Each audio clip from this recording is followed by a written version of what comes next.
Assalamualaikum warahmatullahi wabarakatuh. Baiklah, kali ini bukan menjelaskan materi IPA tema 9. Itu yang berkaitan dengan zat tunggal dan zat campuran. Nah, di sini kita harus tahu dulu itu materi. Materi itu terbagi atas dua, yaitu ada zat tunggal dan atau zat murni. Zat tunggal itu adalah zat yang komposisinya terdiri atas zat-zat dengan sifat yang sama. Contohnya itu unsur adalah zat yang tidak dapat diuraikan menjadi zat lain melalui reaksi.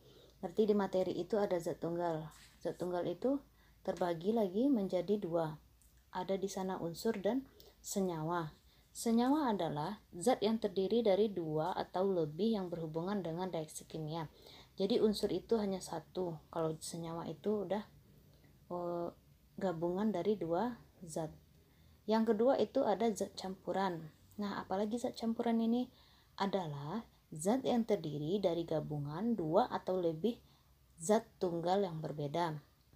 Ini terdiri juga menjadi dua bagian, yaitu ada zat campuran homogen, yaitu zat campuran dua zat tunggal yang tercampur secara merata sehingga setiap campuran memiliki sifat yang sama. Kalau homogen itu campuran dua zat yang tercampur secara merata.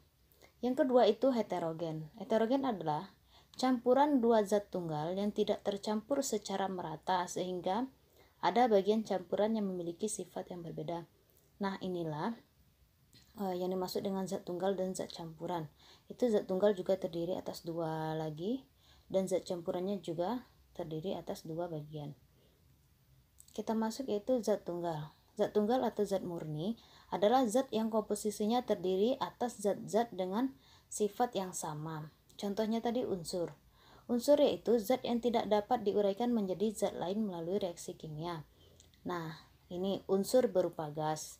Unsur itu yaitu nitrogen, oksigen, hidrogen, ozon, helium. Unsur berbentuk padat atau contohnya yaitu logam seperti aluminium, besi, emas, perak, tembaga, dan seng. Dan non logam itu ada karbon, ada fosfor, dan belerang. Nah, inilah contoh-contoh unsur. Ada unsur itu berupa gas dan unsur berbentuk padat. Nah, ini senyawa. Senyawa itu zat yang terdiri dari dua atau lebih yang tergabung melalui reaksi kimia. Contohnya yaitu air. Air itu merupakan campuran antara oksigen dan hidrogen. Makanya dia dibilang zat yang terdiri dari dua atau lebih yang bergabung menjadi reaksi kimia, atau gula dapur. Atau natrium ditambah klorin. Atau gula dapur disebut juga sebagai natrium klorida. Atau sukrosa, gula pasir, asam asetat atau cuka. Nah, selanjutnya ada zat campuran. Zat campuran ini juga terbagi atas dua tadi kan, ada homogen dan heterogen. Ini bahas dulu homogen. Ciri-cirinya yaitu seluruh bagian tercampur rata. Zat penyusunnya tidak dibedakan. Nah, sedangkan heterogen yaitu ciri-cirinya jika didiamkan partikel zat pelarut dan terlarutnya terpisah. Berarti heterogen ini kalau kita campurkan dua-duanya itu dia terpisah antara zat pelarut dan terlarutnya. Campuran bersifat keruh. Kalau kita melihat dua campuran dia keruh berarti dia merupakan campuran heterogen. Yang ketiga, tidak tembus cahaya. Nah, contohnya ada gula pasir dan air mineral. Itu homogen ini tadi ciri-cirinya itu dia tercampur secara mata. Contohnya saja kita membuat gula dengan gula pasir dan air. Itu kalau kita aduk dan kita campurkan dia tercampur secara merata. Air dan air sirup itu larutan teh. Tiga contoh ini merupakan dia terlarut.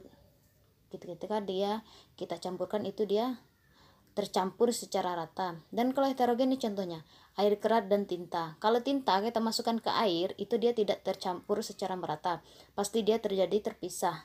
Air dengan pasir, kalau anak-anak sekalian bisa praktekkan itu dia terpisah. Air dengan minyak kalau kita campur itu dia terpisah. Ini merupakan contoh heterogen. Nah, ini contohnya nih gambarnya. Yang pertama ini air dengan sirup. Nih terlihat dia tercampur secara merata. Yang kedua, air ketika campurkan dengan gula. Ini kalau kita aduk dia tidak terlihat lagi mana yang zat pelarut dan terlarutnya.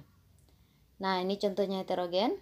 Yang pertama Ibu ambil minyak, kita masukkan ke air, dia akan terpisah seperti ini. Dan yang kedua, ini adalah air dan pasir. Ketika Ibu masukin pasir ke dalam air, pasti masih ada zat terlarutnya yang terpisah. Nih, air ditambah dengan gula, air ditambah pasir. Yang satunya ini campuran homogen, yang satunya campuran heterogen. Nah, di dalam zat campuran ada dua zat, yaitu zat terlarut, di mana zat yang jumlahnya sedikit di dalam larutannya itu gula dan pasir.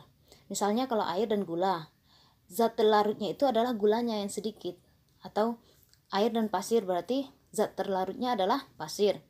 Zat terlarutnya yaitu yang kita larutkan. Sedangkan zat pelarutnya, zat yang jumlahnya banyak di dalam larutannya, contohnya air. Berarti air kalau kita campurkan dengan gula, air merupakan zat pelarut. Nah, di mana pada gambar di atas gula dan pasir merupakan zat terlarut, sedangkan air merupakan zat pelarut. Inilah pembeda antara mana yang zat terlarut dan mana yang zat pelarut. Nah, komponen campuran. Yang pertama yaitu ada zat padat dan zat padat. Itu antara gula, pasir, dan kopi karena dia sama-sama padat. Yang kedua, zat padat dengan zat cair, gula, pasir, dan air. Yang ketiga ada zat padat dan zat gas, itu debu di udara. Yang keempat ada zat cair dengan zat cair, itu alkohol dan air. Ini sama-sama bendanya sama-sama cair. Ada zat cair dengan zat gas, yaitu air di udara saat hujan. Ini contohnya. Terus zat gas dengan gas, yaitu udara dari bermacam-macam gas. Inilah komponen-komponen dari campuran. Ada zat padat-padat, zat padat cair, zat padat gas, cair-cair, cair gas, dan gas-gas. Itu contohnya ada di dalam kehidupan kita sehari-hari.